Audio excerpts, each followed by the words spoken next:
Gotta go fast and speed through this finale.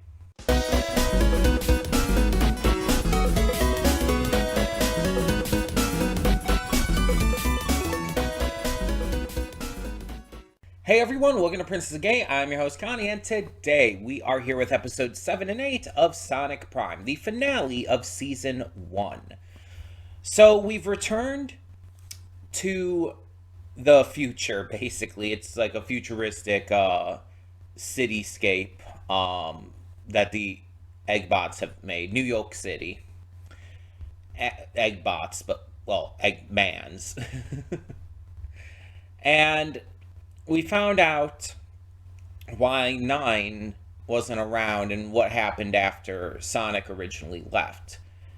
Nine had pretty much abandoned this using the shard to travel between dimensions and ended up finding one that was basically abandoned because it's like so post-apocalyptic that everything was wiped out. And so he's like, okay, well, we'll make life start again here, and everything will be fine. He's been so traumatized and fucked up by his life in New York City that it's destroyed his sense of reason and basically made him entirely apathetic towards, doing the right thing. All he cares about now is escaping it. He doesn't want to save it. He doesn't want to put a stop to it. He just wants it to be in his rear view mirror, basically. And Sonic isn't like that. As bratty as Sonic can sometimes be, he is a good person, and he will help people when they need it. He can't just turn his back on everyone suffering in New York City. I mean, the only reason he left in the first place, it was kind of an accident. It wasn't intentional. But now that he's back, he wants to be able to help. And Nine reluctantly agrees to send him back, and then eventually comes back otherwise to help out. I think that Nine does still have that kindness inside of him. It's really deep down because of everything he's gone through. And so, how are these final two episodes going to go? I assume we're going to maybe finally touch on the stuff with Shadow.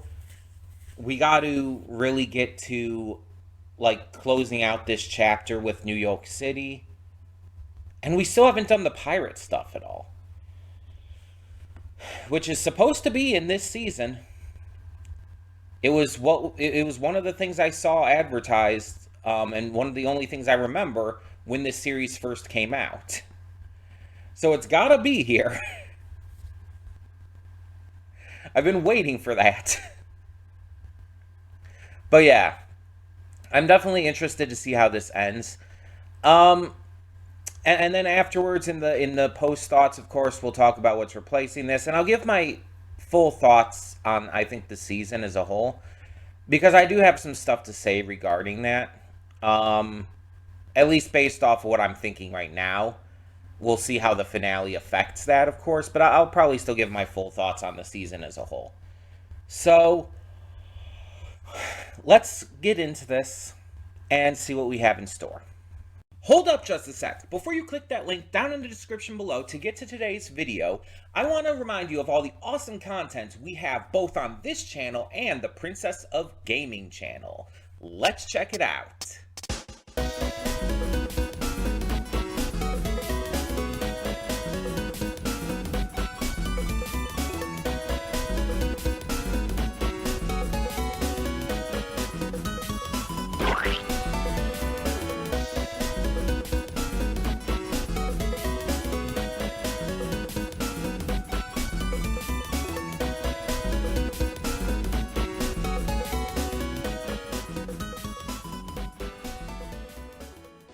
And we are back, and we'll begin with spoilers in 3, 2, 1, now.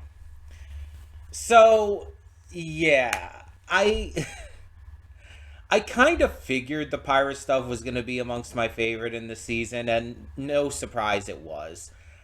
I just completely had forgotten that Jacksepticeye was in this. Like, I had heard of that when this was first coming out and everything. Jack had talked about it and everything. And I think I knew he was even in the pirate parts as well. I just, I had forgotten. And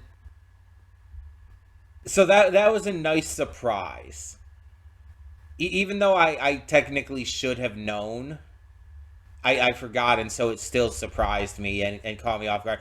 And the funny thing is, I didn't hear it at all while watching the episode, but going back and listening to it, it's like, oh my god, it's so obvious. um, but yeah, so that was fun. I really like that they had kind of Rusty Rose being kind of a final antagonist of the season of sorts, like the final enemy that they face in this season. I think it's fitting, and with her and Black Rose kind of like having this connection because they obviously look the same and everything, and kind of like maybe leading towards Rusty being redeemed or like not fully turned back but saved because of this. That would be really interesting if that's where it ends up going. But this is also the first case of like two Shatterverse like alternatives of the same character meeting each other. Because there's never been another Sonic. Like, we've noticed that in each universe that they've gone to, there is never another Sonic. There's like these alternates of Rouge, of Tails, of Amy, even Big the Cat, but there's never another Sonic. So that's really interesting. And I wonder why that is. And there's never been another Shadow either. We've only seen the one Shadow too. So I wonder why that these two specifically. I wonder if it's because they're the ones who have been traveling through the Shadowverse. I mean, Nine did as well, but like that was after everything happened, after the shards were, split up in the first place, so maybe that's why. Maybe it's because the shards being split up like were like they happened because and of at the same time as Sonic and Shadow doing what they did. Shadow using chaos control there and everything, and Sonic being the one who kind of caused it and went into it in the first place. That's the only thing I could possibly think of. And according to Shadow at the end here, apparently their universe was wiped out because of this. And obviously that's going to get fixed, but that's really interesting. And it was a very, very sudden ending. A very sudden cliffhanger to leave the season off on. But we can see that the Robotnik Council seem to be like the overarching villains of this series. So they're going to obviously continue to be back over and over again. We're going to go to these same worlds over and over again. We're definitely not done with this pirate world because Rusty is there. And we can't just leave that be. We're obviously not done with New York City. That's kind of the main location, the main universe. Outside of, Sonic's, like, Prime universe. It's really fascinating. Also, like I said in the reaction, one of the reasons I love the pirate stuff the most is because of the puns.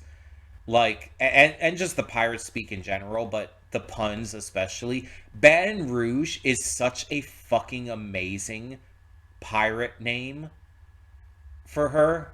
Like, that is just like, that is probably the most creative, well thought out joke in this entire series so far. I'm not even kidding you. That's how fucking gold that is. And let's talk about the whole series. So far, the season. This is a very interesting series because it's got a specific vibe to it. It obviously is story focused rather than being episodic, although there are these different Shatterverses that have their own thing going on, but it's still an ongoing plot. And there's aspects of it that are pretty mature and pretty adult, but there's aspects that are also very childish. It kind of blends that together. And at the same time, it also seems to blend together kind of just the pacing of it. Some parts of it feel pretty slow at times, and other parts feel pretty quick. There's some things that seem to just kind of rush through, but I also, once again, feel like we're going to get back to a lot of stuff. So it's hard to say exactly how it's going to all come together and how the next two seasons are going to go in that regard. The animation is not always the best. There are certain like moments where it really shines, like in these episodes where you saw like the shot that I believe was following Rouge, Ben Rouge, as she was like going through the sky and everything. You saw her like go like through the ship and under the ship and everything, and it's like that was just a really nice shot. And you get shots like that are just really well animated, really well like designed and everything. But the general art style of it is it's low budget. It's not like terrible, but it's clearly low budget. Um, and I like when they can make it shine. I like when they can really make it like work. But let's be honest, it looks like worse than like Sonic Boom, which came out like years before this. Sonic Boom was animated much better, like drastically better. And again, it's not bad. It's just it's low budget. It's weak. It could be a lot better. Um the voice acting is all great. Like we have VAs who I generally love. I mentioned this like probably the first episode, but a lot of these VAs, most of them even, are like VAs I know from My Little Pony Friendship is Magic. Kazumi Evans, Ashley Ball, Vincent Tong. It's like these are all VAs that I've heard for years, like over a decade now since I first watched MLP. It's like so I know these VAs and I know that they are talented and they're doing a great job here as well. Obviously, very different kinds of performances. They're being very cheesy, let's be honest, but I feel like that works. Like even with the Sonic movies and everything, the live action movies, it's like they still go a bit cheesy. And I think that's kind of just Sonic's brand. The corniness, the cheesiness, the ridiculousness is very much on brand for this character and um this not continuity. That's the wrong word. Um just this brand. It's on brand for this brand. The entire Sonic thing altogether. My mind is not working as well as I want it to right now. You know what I'm trying to say. But the entire Sonic brand is like kind of built on cheesiness. It's never been super serious, and it's never meant to have been. Like I've heard people like talk about like there's a lot of jokes and stuff in the Sonic movies that are like super cringy. It's like yes, that's the point. They're supposed to be. Like people are like they try to judge the Sonic movies and I guess just Sonic media by the same standards as other things in terms of its humor and whatnot. And it's like that's your big mistake there. It's not meant to be like a lot of this other comedy. It's supposed to be cheesy. It's supposed to be over the top. It's supposed to be kind of dumb. That's the point.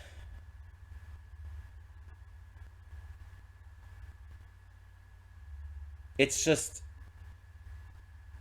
it's kind of ridiculous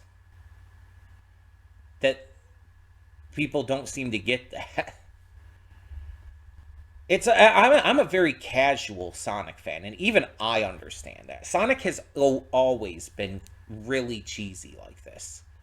Even when it's gotten the most serious, it's always had this goofiness, because that's just who Sonic is and what this brand, this entire thing is about. So I'm fine with this series being like a little goofy and ridiculous at times and making bad puns or whatnot. I'm good with that. But like I said, the pacing sometimes does feel a little slow, and that does it does make it a little less entertaining to watch at points. There's some points where it's just like, eh. I kind of want it to be over at this point. There was even like a couple episodes here, and this is an 8 episode show. There's a couple episodes there where I was like, I could take a break from this. Because it's like I wasn't feeling exactly burnt out from it, but more so I was just feeling like I wasn't connecting with it at a couple points. And I just feel like the pacing was part of that issue. But it wasn't bad. It was still enjoyable. I had a fun time nonetheless. And I hope the next couple seasons, like, take it a little bit, take it a step up. I don't expect the animation, the art and animation to improve much, because these were probably all made around the same time. It's probably one of those cases where it wasn't really made to be a seasonal show, but Netflix split it up like that so it could be released in these bingeable batches, because Netflix loves doing that for some reason. And so it's probably not going to have any kind of uptick in that. It might have an uptick in like how big the story gets, though. That could very much be the thing. And I'm very interested to see where that ends up going, because there's definitely a lot of possibilities set up here, especially with the council having the shatter space technology and everything, and being able to even just send their robots into other shatter spaces. So I'm very curious as to what they're going to do with this. But we will be taking a break before going into season 2. As with every show we do, we're not just going straight into it. And so that comes into what is going to replace Sonic Prime for now. What is going to take this slot? So there's been a couple things that I've wanted to get back to, but there's been one show that I wanted to get back to checking out that I have actually continued to see people talking about. I've seen, like, through, like, Twitter and stuff, people still talking about this series. And although I haven't seen much of any spoilers, it seems like what I've been seeing has been mostly positive. And that's very exciting. Because I love the first episode. It, like, really caught me off guard with how good it was. And it kind of, like, really surprised me, because it's a genre I'm not usually a huge fan of, with some rare exceptions here and there. And I guess that just means this is one of those. I mean, I've talked at length before that I'm not the biggest fan of isekai.